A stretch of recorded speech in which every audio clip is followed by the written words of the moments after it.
안녕하세요. 저는 40대의 아이를 키우고 있는 전엄맘입니다. 집안일을 하거나 혼자만의 시간이 있을 때마다 이 채널에 담긴 많은 사연들을 보며 제가 겪었던 일을 다시금 꺼내어 생각하고는 했어요. 지금이야 어엿한 40대에 아이를 키우는 평범한 엄마로 잘 살고 있지만 한없이 빛나기만 해야 할 제 청춘은 지금과는 다른 삶을 살았습니다. 자식이라고는 딱 저 하나뿐인데 저희 부모님은 제게 관심이 없으셨어요. 온전치 못한 가정의 분위기 속에서 지내야 했고 그런 부모도 엄마고 아빠라고 어린 저는 부모의 사랑을 원했습니다. 그러나 한 번도 곁을 내주지도 않으셨고 부모님 인생 살기 바쁘셨죠. 어릴 때야 뭘 모르기도 했고 형제도 없는 제게는 부모가 세상의 전부인데 그런 저에게 한없이 나쁜 역할을 하던 분들이셨습니다. 그렇게 차가운 환경에서 자라다 고등학생이 된 저는 사랑받지 못하는 제 자신이 싫었고 차갑고 외로운 그 집이 너무 싫었어요. 더는 마냥 어린아이도 아니라고 생각했던 저는 철없는 선택을 하게 되었죠. 다짐을 하자마자 그 길로 가출을 해버렸습니다. 가출하니 자연스럽게 나쁜 길로 빠지게 되었어요. 학생의 신분으로 그 나이에 해서는 안 될 음주와 흡연도 했습니다. 제 자신에 대한 자존감이 없다 보니까 이렇게 망가지는 것만이 제가 할 수 있는 일이라고 착각을 했던 것 같아요. 더 슬프고 웃긴 건 제가 가출을 했는데 행방을 찾지도 않더라고요. 왜냐면 제가 가출한지도 모르셨습니다. 어떻게 부모가 이럴 수 있지? 라는 생각이 드시죠? 저도 제 아이를 낳아보니 더욱 저희 부모란 사람들이 이해가 안 가더라고요. 가출을 하고 나쁜 행동을 하는 것이 제게는 부모님에게 저 좀 봐달라는 마지막 발악이었는데 그것도 통하지 않는다는 걸 느끼게 된 순간 모든 걸 잃은 기분이었습니다. 원래도 세상에 혼자라고 생각했지만 이때부터는 정말 이 넓은 세상에 나 혼자 남겨졌구나 그렇게 생각을 하며 살았어요. 어른들에게 손가락질 받으며 개념 없이 살던 제 인생에 전환점이 하나 찾아왔습니다. 길을 걸어가고 있던 제게 누군가 다가와서 제안을 했죠. 저 학생, 혹시 연예인 해볼 생각 없어요?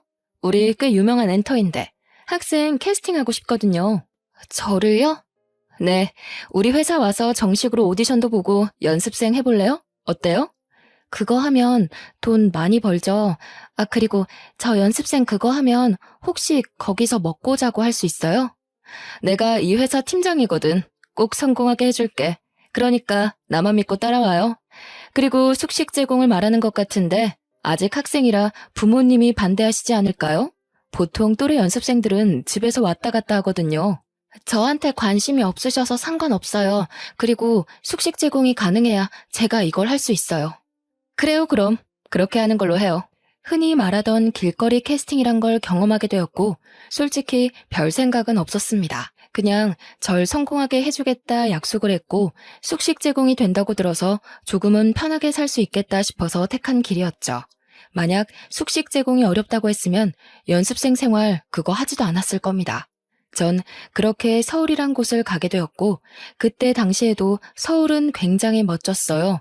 제가 살던 곳과는 다른 느낌이 들었죠. 보통 이런 상황이라면 이를 악물고 난 꼭 성공할 거야 라며 다짐을 하기도 하잖아요. 그런데 저는 의욕이 없었습니다. 하루하루 눈을 뜨니까 사는 느낌으로 살고 있었고 하고 싶은 것도 없었고 성공이 목적도 아닌 그야말로 삶에 대한 의지가 하나도 없는 사람이었죠. 이 엔터에 갔을 때는 정말 끼가 많은 사람도 많았고 예쁘고 잘생긴 사람들도 많았어요. 신기할 정도로 말이죠. 세상에 잘생기고 예쁜 사람은 여기다 모여 있다는 생각이 저절로 들었습니다. 그러나 저는 의욕도 없는데 끼도 없으니 다른 연습생들 사이에서 거의 왕따였죠. 다들 죽기 살기로 온 힘을 다하는데 저는 그런 모습이 보이지 않아도 팀장님이 챙겨주시니 얼마나 질투가 났겠어요. 팀장님은 본인이 캐스팅한 저를 성공시키는 게 목적이셨고 저는 그냥 먹고 사는 문제를 해결하는 게 목적이었죠. 서로 분명한 의도가 있어서 별 문제가 없다고 생각했지만 날이 갈수록 저를 향한 거센 비난과 질투심은 도가 지나쳤습니다. 그러나 인생 참 힘들게 살아온 제가 겨우 이런 걸로 기죽을 사람이 아니죠. 너희는 날 욕해라, 난 신경도 안 쓴다는 마음으로 지냈습니다. 제가 얼마나 외롭고 독한 사람인지 다 알고 계셨던 팀장님은 앞만 보고 직진하자고 늘 말씀해 주셨어요. 누구 하나 제 손을 잡고 따뜻하게 이끌어주던 사람이 없던 제게 팀장님은 참 존경하는 어른이었고 품어주셔서 늘 감사했습니다. 그래서 의욕은 없었어도 해가 되지 않으려고 적당히는 했었죠. 그러던 중 아빠께서 돌아가셨다는 연락을 받았고 부모님은 드디어 이혼을 하셨습니다. 눈물 한 방울이 나오지 않았어요. 왜 돌아가셨는지 어쩌다 돌아가신 것인지 궁금하지도 않았고 그냥 그렇구나, 돌아가셨구나, 딱 이 정도 감정이었습니다. 이 일로 정말 오랜만에 엄마와 통화를 했었는데 내심 기대를 했었어요. 그만 방황하고 엄마랑 같이 살자는 그 말을 할 거라고 말이죠. 그래, 뭐 잘 살고 있지? 응, 원래 무소식이 희소식인 거야. 앞으로도 그렇게 잘 살아. 엄마는 엄마 인생 살 테니까. 있잖아. 나 궁금한 게 있는데 내가 엄마 자식인 게 싫어? 태어나서 지금껏 한 번도 품을 내주지 않은 그 이유를 알고 싶어. 선주야, 자식인 게 싫고 좋고가 어딨어. 그냥 다 그렇게 사는 거야. 단지 나는 내 인생이 더 중요해. 자식 때문에 내 인생을 포기하고 싶지도 않고 희생하고 싶은 마음도 없어. 너도 알겠지만 부부 사이가 좋은 것도 아닌데 내가 무슨 낙이 있었겠니? 그럼 나는? 부모밖에 없던 그 시절의 나는? 태어나게 해준 것만으로도 감사할 줄 알아야지 뭘 더 바래. 그래서 널 굶겼니? 먹고 살기는 했잖아. 물에 빠진 거 구해주니까 보따리까지 내놓으라는 심보니 너 지금? 인생 그렇게 살지 마. 욕먹어 너. 기대를 한 내가 미친 거지. 이런 사람도 엄마라고 끝까지 기대를 해버렸어. 수치스럽다. 정말 두 번 다시 우리 만나지도 연락하지도 말자. 아빠처럼 죽었다고 연락받게 하지 마. 엄마 죽어도 난 안 가. 너 알아서 해. 너 하나 안 온다고 내가 무너질 줄 알아? 이게 어디서 버릇없이 엄마를 이겨먹고 있어. 엄마가 내 엄마여서 한때는 참 좋았는데 지금은 원망스럽고 증오스러워. 내가 이렇게 아팠던 만큼 엄마도 벌 받을 거라고 생각하고 살게. 끊어.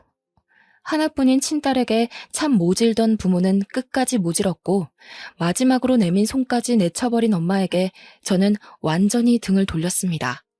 뭘 기대했던 걸까 싶어 제 자신이 싫었어요. 이때부터 뭔지 모를 오기가 생겼고 내가 꼭 무슨 일을 하든 성공해서 엄마인 당신 앞에 떳떳하게 나타나 주겠다고 결심했습니다. 그때 꼭 배 아파서 뒹굴기를 바랬던 것 같아요. 한마디로 복수를 꿈꾼 거죠. 이악 물고 연습했더니 그룹 내에서 우수한 성적을 이루게 되었고 갑자기 발전하는 모습을 보여주니 많은 칭찬을 받았습니다. 물론 같은 연습생들 사이에서는 더 많은 질타를 견뎌야 했죠. 지금 와서 생각해보면 사랑을 받아본 적이 없어서 그런 것인지 어디를 가도 미움만 받았던 것 같습니다. 그러니 늘 외롭고 쓸쓸한 인생을 살았고 조금만 잘해주고 조금만 손을 내밀어주면 저 사람 참 좋은 사람이구나 그렇게 생각을 했죠. 같은 연습생 생활을 하던 오빠가 있었습니다. 저보다 4살이 많았고 많은 여자 연습생들 사이에서 인기를 얻고 있었죠. 그런데 그 오빠는 늘 혼자서 질타를 받는 제 곁을 묵묵히 지켜줬고 전 그 따뜻함이 낯설게 느껴지다가 시간이 지나니까 사랑하고 싶었습니다.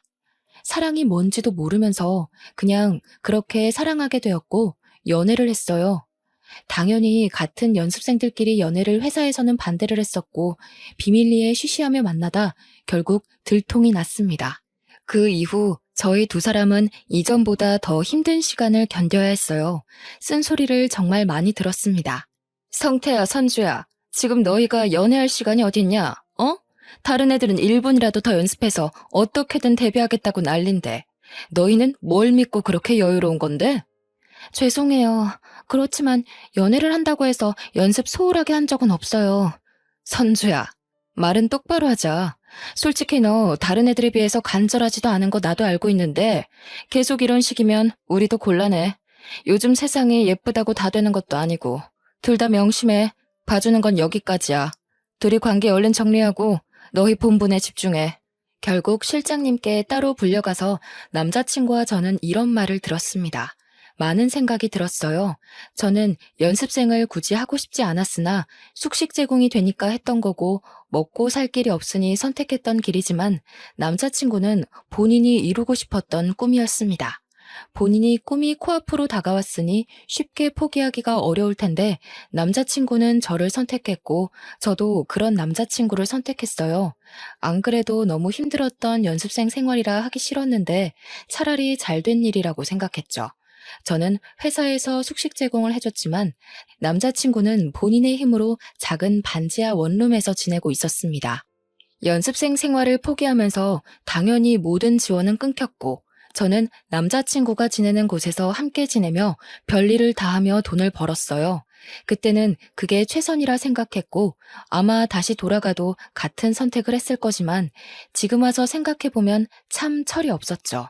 제 모든 선택에는 늘 부모에 대한 원망과 증오가 있었고 그렇기 때문에 난 이렇게 된 거야 라며 합리화를 했던 것 같습니다.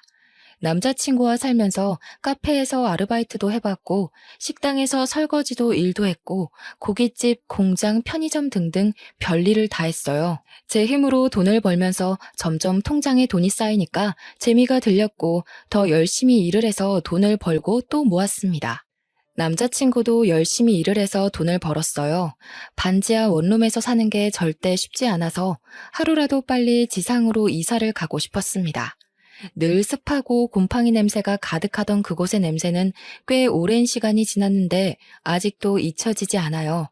뭔가 제게 그 반지하는 많은 의미를 줬던 곳인데 제 힘으로 얻은 것도 아니긴 했지만 가장 바닥인 반지하에서 스스로 시작해서 점점 올라가 보자라는 의미가 있었습니다. 힘들었지만 쉬지 않고 일했고 그 결과 3층짜리 1.5룸으로 이사를 했어요. 날아갈 듯 기뻤고 너무 행복했습니다. 남자친구와 함께 지내던 이 순간이 제 인생에서 가장 따뜻했고 안정되던 시기였죠. 늘 제가 우선이던 남자친구가 있었기에 아무리 힘든 일을 해도 힘들지 않았고 이렇게 살다가 더 돈을 많이 모으면 결혼을 하자고 그렇게 약속을 했습니다. 그렇게 하루하루 행복이 뭔지 사랑이 뭔지를 느끼면서 살고 있는데 제게 자꾸 모르는 번호로 연락이 왔어요. 한두 번은 그냥 무시했는데 계속해서 오길래 한 번 받았습니다. 여보세요? 이제야 전화를 받네. 한선주 씨 맞죠? 대체 왜 전화를 피하지? 누구세요? 누구신데 자꾸 전화하세요? 내가 그쪽 투자까지 해주려던 투자자예요. 근데 이제야 알았거든요. 데뷔가 코앞인데 왜 그만둔 거예요? 대체 내가 지원이고 뭐고 다 해주려고 했는데 그랬으면 당신 인생이 달라졌을 건데. 네? 투자자요? 전 들은 말이 없는데요. 그렇겠지 당연히. 한선주 씨 회사에서 내가 투자한 걸 말하면 돈을 떼줘야 할 테니까 굳이 알려주지 않았겠지. 아니, 이럴 게 아니라 우리 한번 만나죠. 내가 이쪽으로 투자한 사람들은 무조건 대성했거든. 난 보는 눈이 있다고. 꼭 연예인이 아니더라도 방법은 있으니까 우선 만납시다. 의문의 남성에게 받은 전화는 무언가 꺼림칙했습니다. 저에 대해서 너무 자세히 알고 있어서 정말 투자자인가 싶기는 했지만 이미 저는 그쪽 생활을 접었기 때문에 더는 연관도 없다고 생각하고 무시를 했어요. 그런데 사람 마음이라는 게 참 간사하죠? 분명 열심히 땀 흘려서 돈을 벌면서 모으고 그렇게 살아가고 있었는데 막상 저를 위해 투자하고 싶다는 투자자가 직접 전화를 해주니 솔깃했어요. 나이가 들수록 현실을 깨닫게 되긴 한 거죠. 이렇게 한 푼 두 푼 모아서 언제 집다운 집을 사고 결혼을 할 수 있을까라는 현실이요. 결국 저는 그 투자자라는 사람의 연락을 다 받지 않다가 결국 제가 걸게 되었습니다. 여보세요? 한선주예요. 저를 만나고 싶다고 하셨죠? 만났으면 좋겠는데. 오, 그래요. 연락 기다렸어요. 그러면 지금 있는 곳 알려주면 차 보내줄게요. 그거 타고 편하게 와요. 아니요. 주소를 알려주시면 제가 갈게요. 허, 경계심이 상당하네요. 뭐 그럼 그렇게 해요. 문자로 주소 보낼게요. 네. 전화를 끊자마자 주소가 왔고 받은 주소로 갔습니다. 솔직히 가면서도 수많은 생각을 했어요. 왜냐면 연습생 생활을 하면서 스폰서 관련해서 들은 것도 있기 때문에 설마 이 사람도 제게 그런 걸 원하는 건 아니겠지 싶었습니다. 그래서 그걸 확인하기 위해서는 한 번쯤 직접 만나봐야 했죠. 어렵사리 만나게 된 투자자라는 분은 얼핏 봐도 경제적으로 여유가 넘쳐 보였고 딱 아빠뻘 정도쯤 돼 보였습니다. 어색함과 떨리는 마음이 공존해서 쭈뼛거리는 제게 인자한 미소와 말투로 긴장감을 풀어주려 노력하셨죠. 이야, 한선주 씨, 반가워요. 실물이 훨씬 아름답네요. 역시 내 안목이 틀리지 않지. 긴장을 많이 한 것 같은데 우선 딱 까놓고 먼저 말할게요. 그래야 안심할 것 같네. 난 한선주 씨한테 다 해줄 수 있어요. 금전적인 모든 지원을 싹 다 해줄 건데 혹시 생각하는 그런 건 원치 않으니 걱정 마요. 아, 네. 솔직히 이해가 안 가서요. 지금은 연습생도 아니고 데뷔할 마음도 없는데 왜 저한테 모든 지원을 해주신다고 하는 거죠? 왜 안 해요? 본인의 길인데.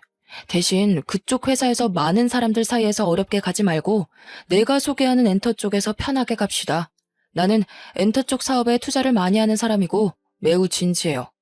한선주 씨 한 명 제대로 투자해서 잘 키우면 내가 보는 이익이 많지. 당장은 손해처럼 보여도 말이야. 저 남자친구도 있고 동거도 하고 있어요. 이런 제가 연예인이 되면 소문이 꼬리를 물지 않을까요? 그런 세탁쯤이야. 우리가 늘 하는 거니까 걱정 마요. 언제까지 그렇게 구질구질하게 살 거예요? 기분 나쁠 수 있지만 이미 어느 정도 조사는 해서 대충 상황은 아는데 한선주 씨는 그렇게 살 사람이 아니에요. 그러니 잘해보자고요. 의욕도 없던 연예계 일을 다시 시작하라는 투자자의 제안이 결코 나쁘지 않았어요. 저를 완벽하게 밀어줄 것 같다는 느낌이 확 들었고 심지어 저렇게 만나고 나서 당일에 바로 저에게 500만 원을 입금해 주셨습니다. 이게 무슨 돈이냐고 했더니 품위 유지비라며 이미지 관리를 지금부터 할 거라고 하셨죠. 제게 몇백에서 몇천에 가까운 돈을 매달 서슴없이 주셨고 말 그대로 제 품위를 유지하라며 특별히 뭘 시키지도 않으셨습니다. 연습생 생활을 할 때는 죽으라고 연습하고 또 연습했는데 그것도 시키지 않으셨어요. 당분간은 이미지를 만드는 게 우선이라며 말이죠. 그러다 보니 전 쉽게 만지는 그 돈들을 펑펑 쓰고 다녔고 투자자가 이유 없이 주는 고가의 선물들과 고가의 차까지 당연하다 생각하고 받았습니다. 이렇게 살다 보니 누가 봐도 제가 변한 게 보이고 고가의 물건들이 집에 쌓이고 있었죠. 심지어 차까지 생기니 남자친구는 저를 추궁했습니다. 선주야, 너 정말 요즘 이상한 거 알지? 대체 이 많은 것들을 무슨 돈으로 산 거냐고. 무슨 생각으로 차까지 산 건데 너 일도 그만뒀다며, 어? 말 좀 해봐. 아, 진짜 왜 이래? 내가 뭐 오빠한테 돈을 달라고 했어? 아니면 사달라고 했어? 무슨 상관인데 내가 뭘 하든 말든 그냥 알바 좀 뛴 거야. 너 똑바로 말해. 대체 요즘 뭐라고 돌아다니길래 갑자기 안 하던 짓을 하는 거야? 너 지금 집에 있는 저 가방에 옷들만 해도 얼마인 줄 알아? 지긋지긋하네 정말. 얼마인 줄 내가 알게 뭐야. 저런 거 하나 사줄 능력도 없으면서 오빠가 뭔데 나한테 뭐라고 하는데? 무슨 자격으로? 너 정말 말 다 했어? 지긋지긋해. 이렇게 구질구질하게 사는 거 싫다고. 아무리 일을 해도 달라지지 않고 매일이 똑같아. 과연 우리가 이 원룸에서 탈출은 할 수 있을까? 미래는 있을까?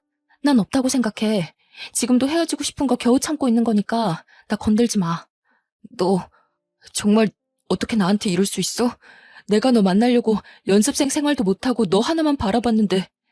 남자친구는 진심으로 저를 사랑해줬던 참 좋은 사람인데 제가 돈에 눈이 뒤집히니 그런 남자친구가 보이지 않았어요.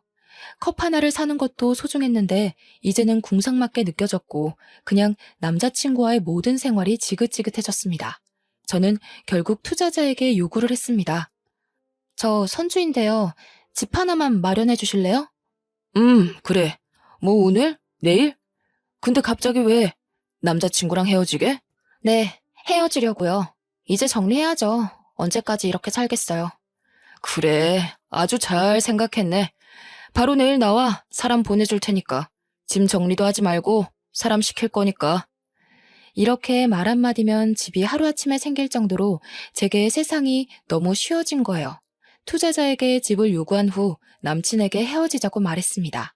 저를 붙잡고 많이 울었지만 그 모습도 보기 싫다며 저는 그 집에서 나와 호텔에서 하루를 묵었고 다음날 투자자가 마련해준 집으로 떠났습니다.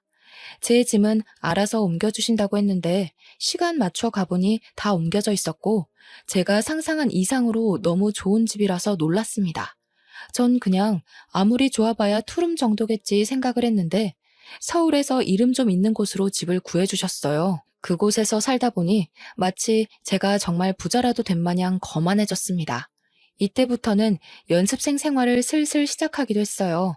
예전만큼 저를 힘들게 굴리지 않아서 좋았고 살살 연습시키다 제가 힘들다고 하면 쉬게 해줬습니다. 한마디로 저를 위해 모든 게 굴러가는 느낌이 들었고 그걸 이용해서 아주 거만하게 살았죠. 투자자는 제게 말도 안 될 정도로 지원을 해줬기 때문에 사실 저는 돈에 대한 아쉬움이 없었습니다. 심지어 돈이 얼마나 벌기 어려운 건지 느낄 틈도 없이 쓰기 바빴죠. 그렇게 흥청망청 돈 쓰는 재미로 살던 중 헤어진 남자친구가 찾아왔어요. 이 주소를 알 수가 없었을 텐데 너무 당황스럽더군요. 뭐야? 어떻게 알고 여기까지 온 거야? 선주야, 무슨 관계인지 뭔지는 묻지 않을게. 다만 난 진심으로 걱정돼서 그래. 그 사람이 널 평생 책임져 줄 수는 없잖아. 지금이야 너가 이렇게 다 누릴 수 있다고 해도 평생은 아니잖아. 그리고 무엇보다 이렇게 사는 건 정말 아니야. 선주야, 너 왜 그래 정말. 부러우면 그냥 부럽다고 해. 내가 어떻게 살든 내 인생이니까 신경 쓰지 말아줄래? 우리 헤어진 사이인데 내 뒷조사를 한 것인지 뭔지는 모르겠지만 나에 대한 관심 자체를 꺼줄래? 내가 사랑하는 여자가 망가져가는 모습을 어떻게 보고만 있어. 나한테 다시 안 와도 괜찮아. 아니, 바라지 않아. 그렇지만 예전에 너답게 살아가줘, 선주야. 내 마지막 부탁이야. 웃기고 있네. 나다운 게 뭔데? 난 지금 이 모습이 가장 나다운 모습이라고 생각해. 그러니까 제발 참견 말고 너나 잘하고 사세요. 남자친구는 절망에 빠졌고 전 그 사람을 비웃어주며 집으로 들어왔습니다. 이때까지만 해도 웃겼어요. 헤어진 전 남자친구 주제에 무슨 자격으로 제게 이래라 저래라 하는지도 모르겠고 어떻게 여기까지 찾아와서 저러는 건가 싶었습니다. 평소와는 다르게 너무 과한 감정이 느껴졌어요. 과하게 화가 났고 과하게 어이가 없었습니다. 그때는 몰랐지만 지금 생각해보면 정말 사랑했던 사람 앞에서 부끄럽고 창피했던 거죠. 남자친구의 말을 무시한 채 여전히 저는 사치를 부리면서 살았고 그야말로 완전 다른 인생을 살고 있었습니다. 그러던 중 어느 날은 투자자가 호텔로 저를 초대했어요. 간혹 투자자와 함께 좋은 곳에서 뭘 먹거나 호텔에서 회의를 하거나 하는 경우가 있었기에 대수롭지 않게 생각하고 갔습니다. 심지어 이날 가게 된 그 호텔이 서울에서 세 손가락 안에 꼽히는 곳이고 VIP룸에서 회의가 끝나면 그 방에서 하루를 묵으라고 하셨거든요. 그래서 설레는 마음으로 갔습니다. 약간 평소랑 달랐던 건 투자자가 그날따라 표정이 어딘가 묘하게 달랐어요. 왔어? 밥은 먹었니? 아니요. 회의 끝나면 룸서비스 시키려고요. 룸서비스? 좋지. 어떻게? 내가 지원해주는 삶을 살아보니 좋지? 전에 만난 그 친구랑 살았을 때랑 비교가 안 될 건데. 그치? 그렇죠. 근데 오늘 회의 주제는 뭐예요? 에이, 왜 이렇게 급해, 오늘따라. 난 궁금한 게 많은데. 내가 생각을 해봤단 말이야. 선주 너한테 들어가는 돈이 어마무시해. 근데 정작 너는 나한테 주는 기쁨이 아직 하나도 없어. 그럼 내가 돈 줄 맛이 안 나겠지? 네? 갑자기 왜 그런 말을 하세요? 생각을 해봤다고 했잖아. 나는 너한테 이렇게 돈을 써도 기쁨이 하나도 없고 너 전에 만난 그 친구는 능력이 없어도 네가 다 해줬을 거 아니냐? 그치? 이건 불공평하잖아. 그래서 네가 나한테 기쁨을 줄 때까지는 다른 기쁨을 줘야겠어. 뭐라고요? 순식간이었습니다. 이곳에 자세히 담을 수도 없지만 갑자기 제게 기쁨을 달라면서 그런 관계를 원했고 저는 투자자를 밀치고 신발도 못 신고 맨발로 뛰쳐나왔어요. 그렇게 뛰쳐나와서 급하게 택시를 탔는데 생각해보니 제가 살던 그 집도 그 사람 집이었죠. 우선은 급한 대로 최대한 멀리 가달라고 했습니다. 그러다 문득 혹시라도 제 계좌를 추적하거나 할까봐 근처 ATM 앞에 세워달라고 한 후 돈을 다 뽑아버렸어요. 그 후 최대한 멀리 떨어진 곳으로 가서 호텔에 몸을 숨겼습니다. 한참을 울고 또 울었고 그제야 정신이 들더라고요.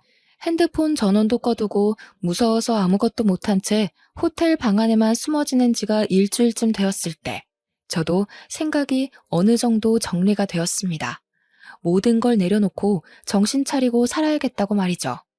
일주일 동안 자책을 너무 많이 했고 저 자신이 너무 한심해서 말로 다 설명할 수도 없었지만 살고는 싶더라고요. 그래서 용기를 내 핸드폰 전원을 켰는데 투자자에게 미친 듯이 연락이 와 있었습니다.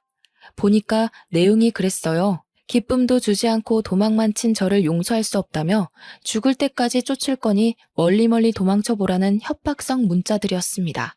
이외에도 본인 소나기에서 벗어날 방법을 알려주겠다며 그동안 지원받은 모든 것들을 다 내놓으면 놔주겠다고 했죠.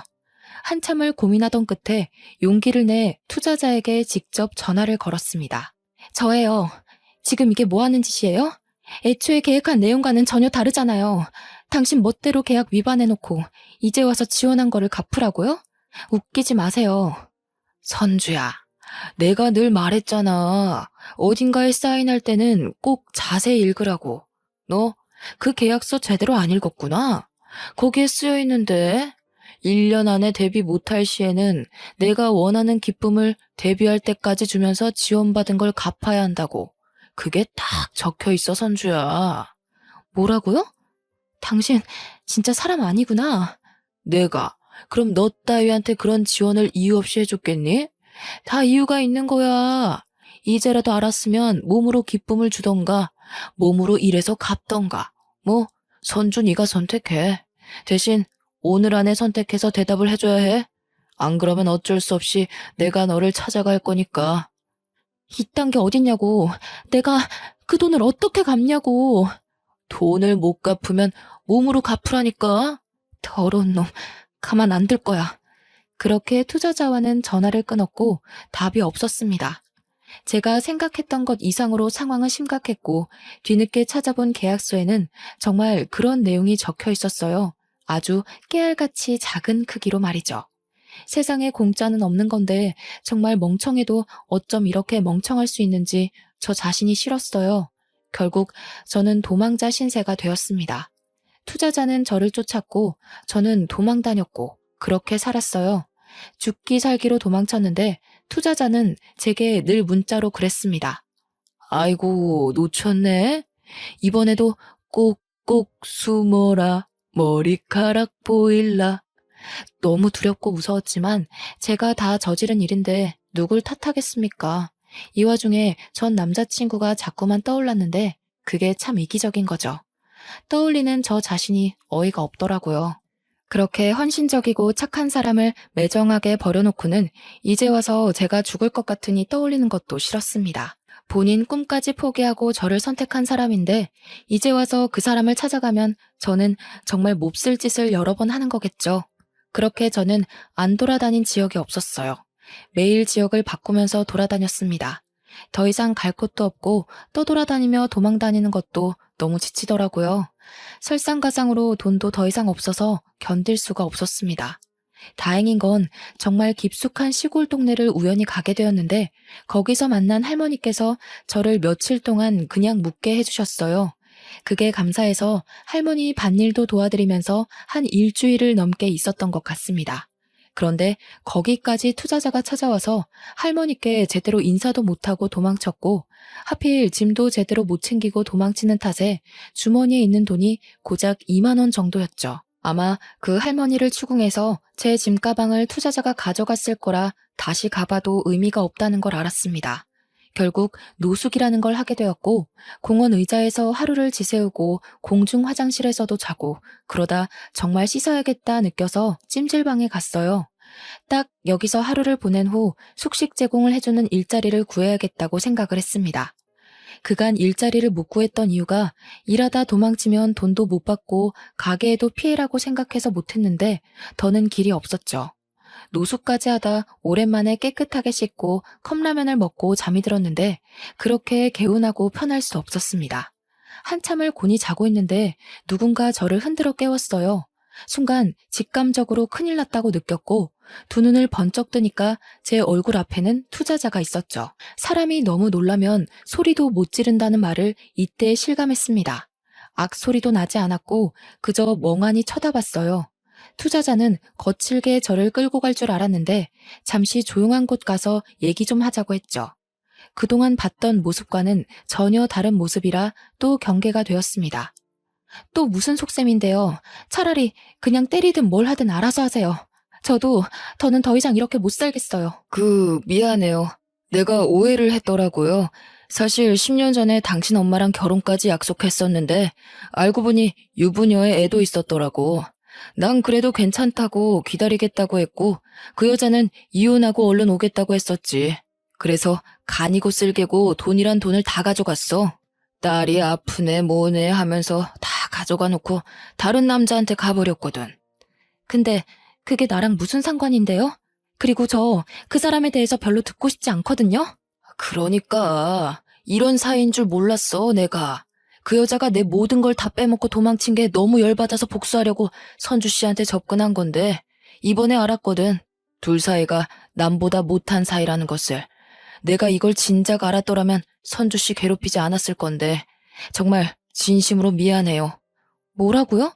그럼 이게 다 결국 엄마 때문에 그런 거라고요? 저한테 나쁜 짓도 하려고 했잖아요. 그것도 엄마 때문이라고 할 수 있어요? 그 여자가 무너지는 걸 보고 싶었거든. 보통 자기 딸을 건드리면 엄마는 다 미치니까. 근데 그 여자는 아니더라고. 정말 진심으로 사과할게요. 나 때문에 버린 시간에 대해서 모두 보상도 할게요. 뭐 이런 더러운 경우가 다 있지? 평생을 엄마라고 해준 게 없는데 그까지 정말. 근데 솔직히 돈에 눈 멀어서 행동한 제 탓도 있는데 누굴 탓하겠어요. 투자자와 얘기를 나눈 후 저는 집으로 돌아갔어요. 그리고 생각을 정리해봤습니다. 결국 아빠와 살고 있을 때 이 투자자와 바람을 폈던 거고 마치 이혼할 것처럼 해놓고 어렸던 저를 팔아 투자자에게 돈을 뜯은 거죠. 뜯을 만큼 다 뜯고서는 투자자가 아닌 다른 남자와 또 바람을 핀 거니까 솔직히 제가 투자자 입장이라고 해도 열받아서 복수를 하고 싶을 것 같더라고요. 안 그래도 엄마에 대한 마음이 좋지 않았는데 멀쩡히 잘 살고 있던 중에 다시금 제 인생을 망친 게 또 엄마 탓인 것 같아서 엄마에 대한 증오와 분노가 커졌습니다. 물론 제가 선택한 거지만 그냥 엄마가 너무 싫었어요. 투자자가 엄마를 찾아갈 거라길래 저도 같이 가자고 했습니다. 혼자 여전히 이 남자 저 남자 만나면서 살고 있었으면 안 가려고 했는데 가정까지 꾸리고 애 낳고 너무 잘 살고 있다는 거예요. 정작 첫 자식인 저는 한 번도 사랑을 받아보지 못하고 이렇게 살고 있는데 말이죠. 얼마나 행복하게 살고 있는지 제 눈으로 보고 싶은 마음에 투자자와 함께 갔습니다. 차 안에서 한참을 기다렸고 정말 오랜만에 보는 엄마의 모습은 낯설었어요. 늘 부러워했던 친구들의 엄마 모습처럼 지내고 있더라고요. 한 손에는 장바구니를 들고 단정한 옷차림에 딱 엄마의 느낌을 품고 있었죠. 엄마는 올라가고 이어 저랑 투자자가 그 집으로 따라 들어갔습니다. 저희를 본 엄마는 아주 기겁을 했지만 아내 애들이랑 엄마의 새로운 남편도 있었는지 과거를 들킬까봐 아주 조용한 목소리로 말하더군요. 둘이 어떻게 같이 여기로 온 거야? 아니, 우선 가. 집에 남편도 있다고. 내가 연락할게. 집 앞에 연락처 두고 가.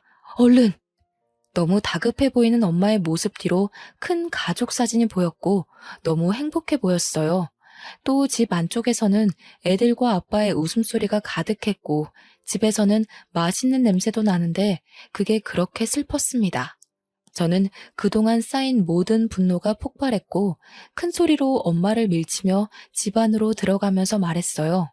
엄마, 당신이 처음으로 낳은 딸인 내가 이렇게 멀쩡하게 살아있는데 어떻게 한 번을 보듬어 주질 않아? 그래도 나 어떻게든 이악 물고 살고 있었어. 근데 이젠 하다하다 바람핀 불륜남이 엄마한테 복수하려고 나한테 해코지까지 하게 만들어? 대체 당신이 나한테 해준 게 뭐가 있다고 이렇게 한평생 날 힘들게 하는 거야? 여보, 이게 다 무슨 소리야? 아, 여보, 애들 데리고 나가 있어. 해결할 일이 생겨서. 왜 나가 있어? 저 사람도 알 건 알아야지. 저는 이 사람이 낳은 자식인데 한 번도 품에 안겨본 적이 없는 자식이에요. 이유는 엄마라는 이 사람이 맨날 남자들 만나기 바빠서요. 옆에 이 남자가 그중 한 명이고 단물만 쏙 빼먹고 딴 남자한테 간 게 열받아서 딸인 저를 찾아와서 해코지하려고 했다네요. 너 조용히 못해? 우선 나가자고. 김미연, 이 남자는 얼마 뜯어먹었냐? 너 내가 뒷조사 좀 해보니까 정말 대단하더라. 근데 이 남자랑은 애까지 나온 거 보니까 너도 이제 남자 바꾸는 게 귀찮아서 정착하려고? 야, 미연아. 적어도 사람이면 네 딸은 네가 챙기는 게 맞지 않냐? 저기요. 이 여자랑 하루빨리 갈라서요. 바람 피는 게 습관이고 돈 뜯어먹는 건 취미니까. 그렇게 투자자랑 같이 재혼해서 살고 있는 엄마네 집을 발칵 뒤집었고 이 사실을 몰랐던 엄마 남편은 큰 충격을 받았습니다. 엄마가 얌전한 현모양처인 줄 알았다네요. 남편과 사별을 했고 아래 딸이 있었지만 딸도 같이 죽었다고 말했다는데 그 딸이 멀쩡히 살아있으니 놀랐겠죠. 결국 엄마는 이혼을 당했고 사기 결혼으로 위자료를 많이 물어줬다고 들었습니다. 이후 투자자는 제게 평생 책임지고 지원을 해주겠다고 했지만 무슨 이유이든 제게 나쁜 짓을 하려고 했기에 더는 연락하지 말라고 했어요. 대신 투자자는 제게 살던 집을 명의 이전해줬고 이 세상에 엄마 없어도 잘 살 수 있다며 힘을 주고 떠났습니다. 이후엔 제 힘으로 돈을 벌면서 살았고 아예 타지에서 새롭게 시작했어요. 그곳에서 지금의 남편을 만났고 모든 내용을 다 알고도 지금의 제 모습을 존중해주고 사랑해주는 사람입니다. 결혼은 절대 못할 줄 알았는데 남편은 제가 못난 모습을 보이면 따끔하게 말해주기도 하는 인생에 참 도움이 되는 사람이에요. 제가 많이 사랑하고 존경하는 그런 사람입니다. 아껴주는 시부모와 남편 덕분에 가족이 뭔지를 느끼면서 하루하루 살고 있어요. 사랑이 고파서 한없이 엇나갔던 한심한 저 자신을 가끔 떠올리면서 자책하고 후회하면서 더 열심히 살아가려고 아직도 노력하고 있습니다. 저를 정말 진심으로 아껴주고 사랑해줬던 그 사람도 지금 어딘가에서 저보다 훨씬 좋은 사람을 만나서 행복할 거라고 믿어요. 저라는 사람도 이렇게 행복한데 그 좋은 사람이 안 행복할 수 없죠. 생각하면 늘 미안한 존재지만 이제 그만 생각하려고 합니다. 그게 모두에게 예의니까요. 뱃속에 아이가 올 가을이면 태어나는데 다른 건 몰라도 부끄러운 엄마가 아니길 바래서 매일매일 노력 중이에요. 제가 받지 못한 사랑을 태어날 아이에게는 듬뿍 주면서 키우려고 합니다. 한심하고 부끄러운 제 과거를 들추는 게 결코 쉽지는 않았지만 부디 많은 응원 부탁드릴게요.